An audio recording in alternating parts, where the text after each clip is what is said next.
Imagine a world where speed was never worshipped, where the hum of machines did not echo in every corner of modern life, where the dream of mass production remained only a dream, and the automobile was never placed in every man's driveway. Now picture a man standing alone in his workshop at the turn of the 20th century. His name, Henry Ford. In our world, he became the father of modern industry. He gave birth to the assembly line, and in doing so, he reshaped time itself, compressing labor, compressing lives, compressing dreams into a rhythm of steel and fire. But in this other world, in this shadowed parallel universe, he hesitated. He looked at the blueprint on his desk, and he tore it in half.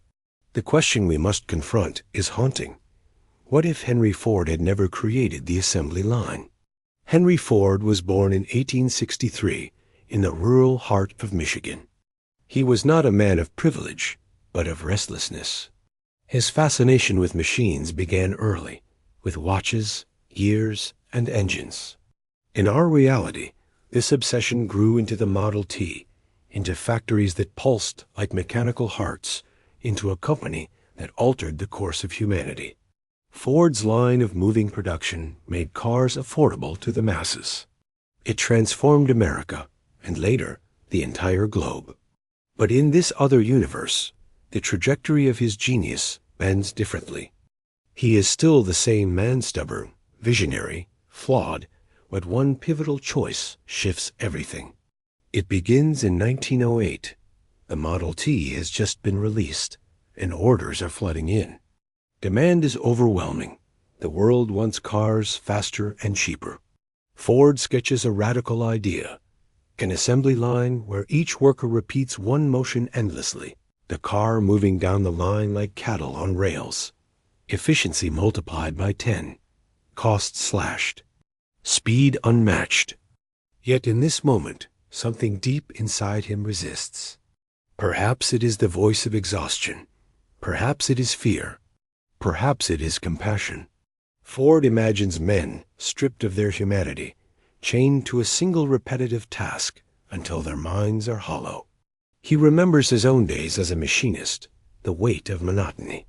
And so he decides, no, I will not reduce men to cogs. I will not build a kingdom on their broken backs. The decision seems small. A sketch burned, a blueprint abandoned. But history pivots on such whispers. At first, nothing seems amiss. The Ford Motor Company continues to produce cars, but slower, costlier. Automobiles remain luxuries for the elite. The masses, farmers, laborers, clerks still walk, ride horses, or crowd into trolleys. The car remains a symbol of wealth, not freedom. The dream of every family owning one stays distant. Yet beneath this slower pace, something stranger begins to take root. Ford's competitors sense weakness. General Motors, Chrysler, European automakers, they begin to surge ahead.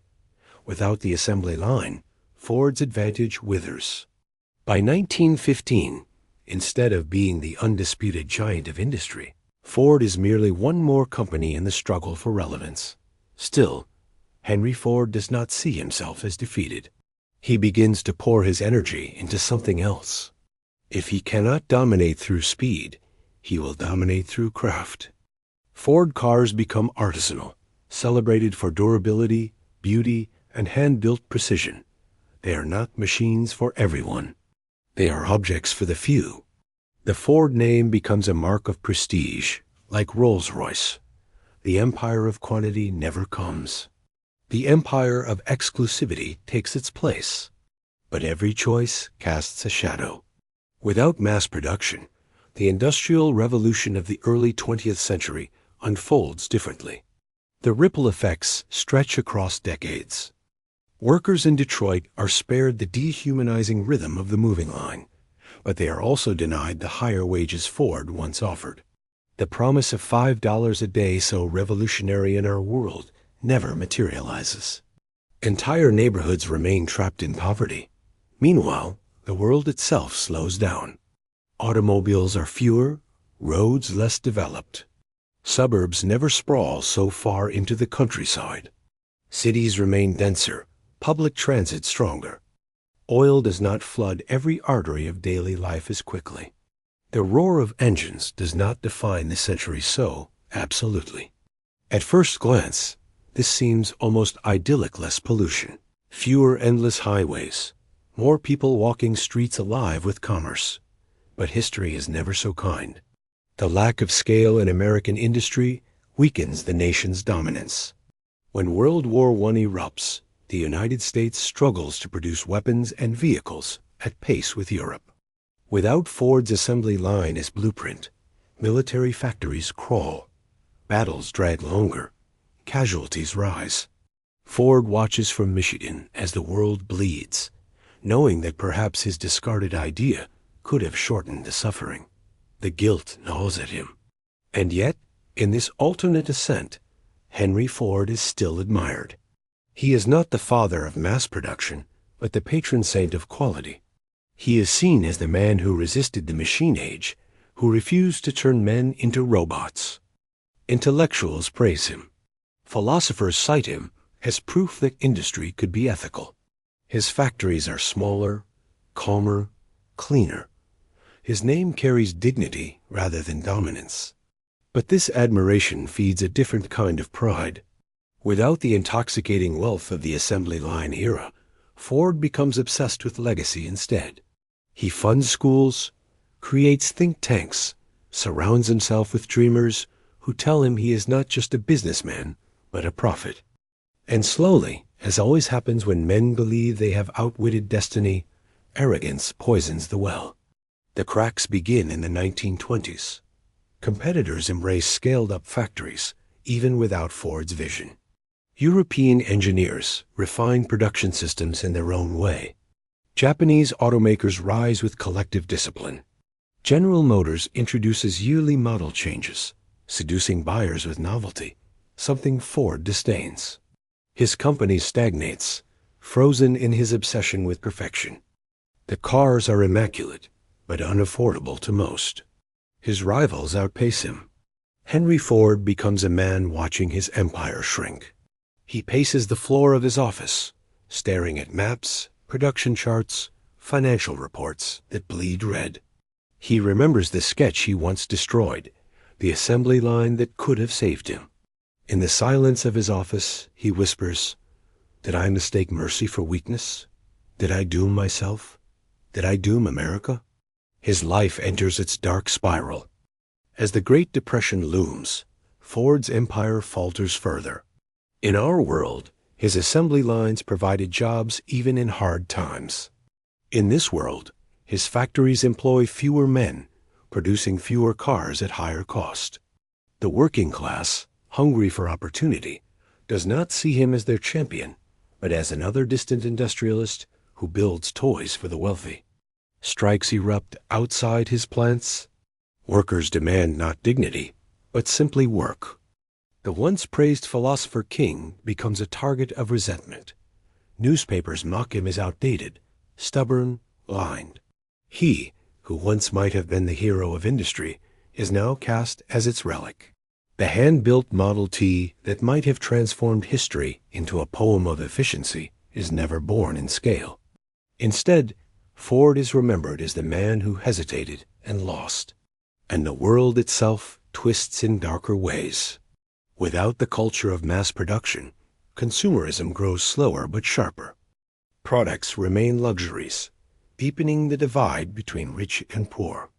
The dream of middle-class abundance never blossomed so quickly. America, less wealthy, less expansive, steps into the 20th century limping, not sprinting. Its dominance in technology, in military might, in culture, it all erodes. Other nations step forward. The balance of power shifts. And in the middle of it all is one man, Henry Ford, haunted by the choice he made in 1908, admired by some, despised by others. A visionary who dreamed of dignity, yet who unleashed a different kind of suffering through his refusal.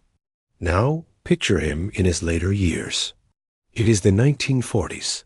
His hair has turned white, his frame thinner, his eyes more distant. He walks through one of his factories, quiet compared to the roaring plants of GM or Chrysler. Men still shape cars by hand, each motion deliberate, almost artistic. But outside the factory gates, families starve. Soldiers fight overseas with tanks and jeeps built not by Ford, but by his rivals. He pauses, watching a craftsman hammer a fender into place. The sound is slow, echoing. And in that hollow sound, he hears it, the rhythm that could have been the relentless beat of the assembly line, the music of speed, the sound of history reshaped. Henry Ford closes his eyes, and he knows, in trying to preserve the soul of the worker, he may have stolen the future of the world. This is the paradox of alternate history. Mercy can birth misery, and hesitation can carve scars deeper than cruelty. Henry Ford, the man who in our world gave us the machine age, becomes in this world the man who slowed it. He remains a giant, but a giant draped in shadow. And the world he left behind is one of slower streets, weaker armies, quieter factories, and dreams deferred. A world that learned too late that sometimes speed, however brutal, is the only thing that saves us from collapse. The winter evening that finally broke him arrived with a sound he knew too well. A slow hammer ringing against steel, echoing like a bell for the dead. He stood in the shadow of his own factory and watched men finish a single car as if they were building a violin. Every curve, every hinge, every seam was a devotion. But devotion could be a prison when the world outside needed armies, ambulances, tractors, ship speed, not sonatas. He left the floor and walked into the cold. Snow feathered the edges of Dearborn's windowsills. Street lamps sputtered. A trolley clattered by with the faces of workers he could no longer afford to hire inside. Men who would have stood shoulder to shoulder on a moving line that never came. He tasted iron in the air and memory in the back of his throat. He imagined time itself as a belt he could have mounted on pulleys, imagined the future hauled forward by hooks and rivets. He had chosen not to do it. He had tried to protect the soul of labor and starved the body of a nation. What a man devotes himself to becomes his measure. He had measured himself against dignity. Now he measured himself against consequence. In Washington, senators hammered him in hearings. Why had his factories not scaled to assist the war effort? Why had he refused to adopt the methods that rivals used to flood the front with machines? He answered with calm heresy, that men are not cattle, that craft sustains pride, that speed without ethics is a fire that devours its house. They nodded gravely and wrote editorials, calling him a poet of a wasted age. The newspapers loved the irony. Ford, who could have become the tyrant of speed, had become a monk of slowness in a century that worshipped haste. But applause from podiums and columns does not warm a town. Dearborn cooled. Shops closed. The small hotels, the diners, the Saturday night dances, they all thinned. Wealth did not trickle. It evaporated. He had created a cathedral to careful work, and the worshippers were hungry. He did not stop fighting. He did the one thing he had left. He reinvented his failure as a creed. He funded guild schools where apprentices learned the long arithmetic of craft. He opened cooperative workshops that built tractors for small farms with interchangeable artisan-made modules, not mass parts. Never that, but patterns that neighbors could reproduce. A network of slow miracles spread across the Midwest. Barns saved by a reliable engine, mills restored, harvests rescued. The newspapers praised him again, and for a season the light came back to his eyes. He visited a farm where an old man's plow finally turned the earth after a winter of broken tools, and the farmer took Henry's rough hands like a brother's. "You did this," the farmer said. "You made something last." He wanted to believe that was enough. He wanted to believe the world could be stitched by careful thread instead of nailed by speed. But the century would not share his faith. Cities ballooned without him. Other visions of efficiency bloomed in other lands, under other names. Trains lengthened. Ships got faster. Radios became daily weather. Factories that were not his sang the anthem he had refused to write. At night he dreamed of moving belts. He would wake and stare at his ceiling, hearing the phantom cadence of a line that existed only in the world next door, in the corridor of time he had not walked. He would close his eyes and see a car gliding past a man who fastened a single bolt, then another man, then another, each motion learned in a day, but feeding a lifetime of pay. He would hear the arguments he used to make to himself. Monotony crushes spirit, but he would also hear the rebuttal the future drowned him with. Hunger crushes it faster. He grew old. Edsel, his boy, had eyes soft with mercy and a mind sharper than the winter horizon. A son had begged the father, for years, to scale without cruelty, to find a middle road, partial lines, rotating tasks, teams that shared the burden. We can design a humane line, Edsel insisted. We can shape it as a circle instead of a lash. They tried experiments in side buildings, moving platforms that advanced not like a whip, but like a tide, stations that rotated every hour, pay that rose as repetition did. The yields improved. The men smiled more than they frowned, and for a moment Henry felt the old fever return. Perhaps this was the bridge between his stubborn soul and the needs of a burning century. Then came the summer of the riot's frustrations, not only about work, but about the city itself.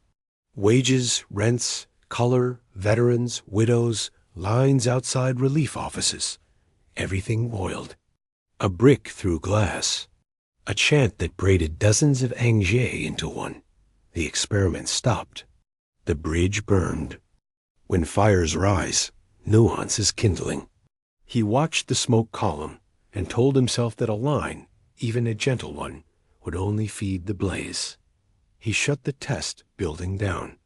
Edsel looked at him with the fatigue of a son who has handed his father a lantern only to watch him blow it out. They rarely spoke for weeks. History, which forgives almost no one, kept a ledger.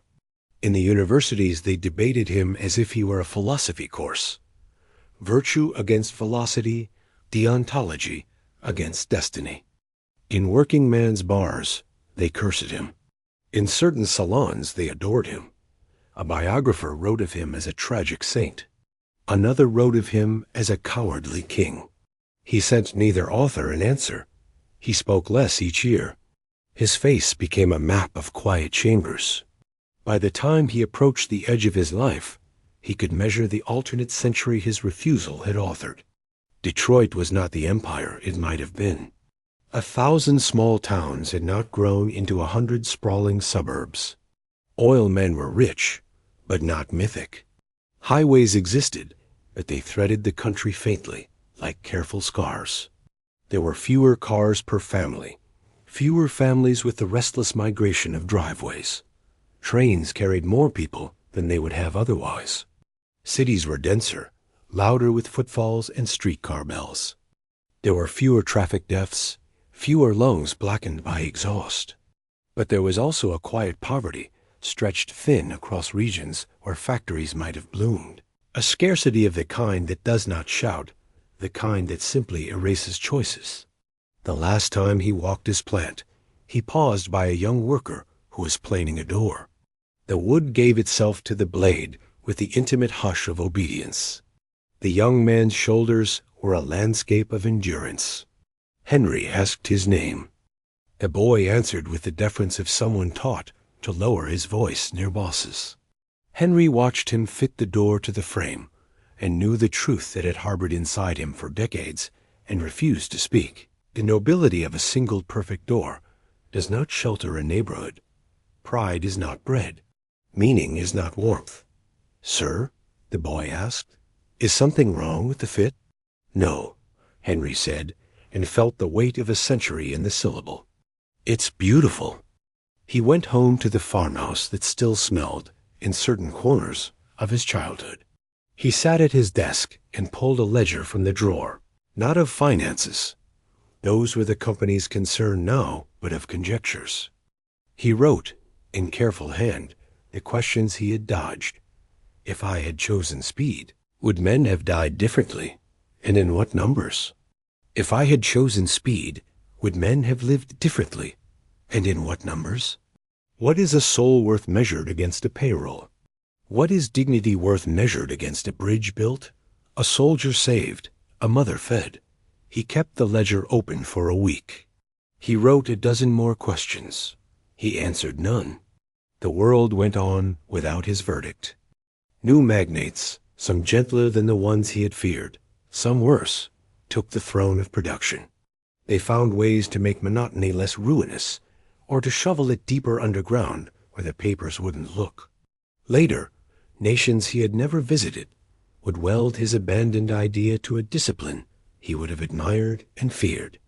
Systems that shaved seconds like surgeons, systems that turned waste into whisper.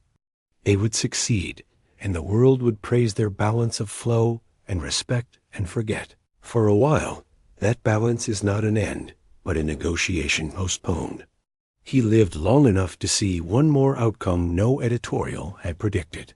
A young woman named Lila, daughter of a machinist who'd worked in one of his cooperative shops, founded a hospital supply firm that built custom prosthetics by hand in a 4-room warehouse.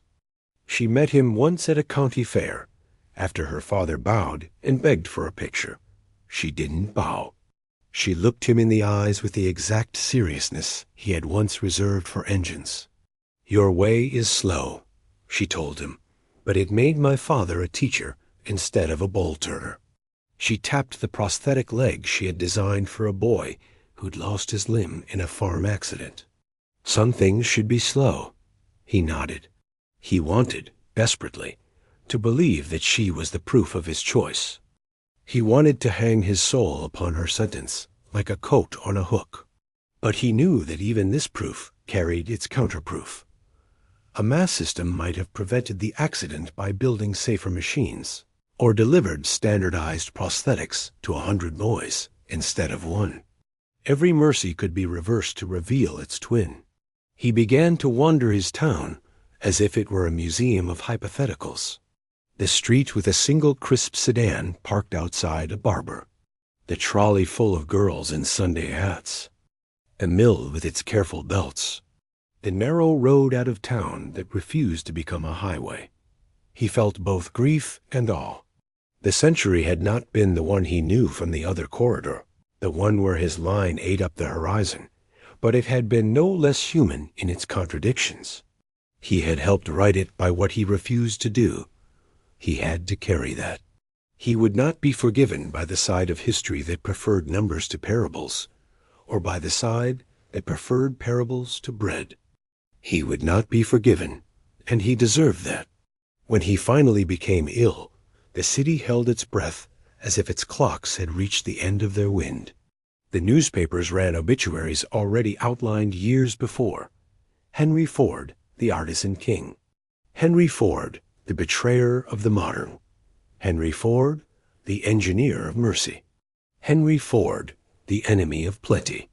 He had become a mirror people used to see themselves. He lay in a room that smelled of pine dust and oil. Edsel sat by the window with a book he hadn't turned a page of. The shadows on the floor looked like assembly belts that weren't there. "Father," Edsel said softly, because endings require soft voices, "I don't know which road was right. I only know you never lied about why you chose yours." Henry smiled with half his mouth. "We always lie to ourselves a little," he whispered. "We tell ourselves we're saving something pure. Maybe I saved a kind of pride. Maybe I just feared what speed would turn me into." He let his eyes drift toward the ceiling and the invisible line he had imagined for 50 years. The world builds itself out of our cowardices as much as our courage. People will live and die inside both. He slept after that. The town's winter returned. The factories kept their careful pace. Somewhere, on a different strand of time, a conveyor belt clicked to life and swallowed the century whole. But here, in the quiet world he had authored, every product, took the shape of a promise. Not faster, not cheaper, just made as if it might outlast its maker. It was beautiful. It was insufficient. And what of us, what of those who came later, who breathed the air of that slower century as a different kind of inheritance? We would walk cities that felt close enough to touch, where the night trains still sang. We would hold fewer possessions, and we would repair them until our fingerprints lived in their handles. We would ride trolleys next to strangers we recognized by face, if not by name. We would take longer to arrive everywhere. We would read each other on the way. We would dream less often of highways and more often of porches. We would not know what we had lost. How could we? Nor what we had been spared. Our children would grow up watching their fathers and mothers complete whole objects with their hands and wonder if meaning is supposed to be that slow. Some of them would burn to go faster anyway, because the heart has its own assembly lines and they move whether we bless them or not. The lesson is not comfort. It is the cost ledger Henry never closed. Mercy can starve a city. Speed can save a life and skin a soul. Craft can dignify a man while dooming his neighbor to a closed factory door. There are no clean victories here, only exchanges, only consequences, only the hard arithmetic of choosing a wound you can live with. Imagine a world where he had built the line. You already know it, the roaring arteries, the suburbs like ripples from a dropped stone, the armies fed and the skies choked, the raises and the injuries, the pride and the boredom, the acceleration that made a century feel like an hour. Now look at the other world, the one we have just walked through together, the one that slows you as if putting a hand on your chest. It is not kinder. It is not crueler. It is simply the shadow answer to a question a single man asked himself at a desk in 1908. Who are men for work, or is work for men? He never solved it. Neither have we. The only honest end is an unfinished sentence. In the empty midnight of the plant, when the last lamp clicks off, and the door Henry watched so carefully is the only bright plane in the dark, you can still hear the ghost of a belt that never existed, cutting through black like a silver river, carrying forward a future we didn't get, and leaving this one behind, slower, closer, less, more hours. And if you listen long enough, to the point where the night is a held breath, and the first shift has not yet arrived, you may hear a second sound beneath the imagined line, a different rhythm, older than factories. It is the heartbeat of a man who tried to trade speed for meaning and discovered, only when the ledger was almost closed, that the trade is never final. The century keeps asking. The century keeps collecting. The century keeps the books. He is gone. The question remains,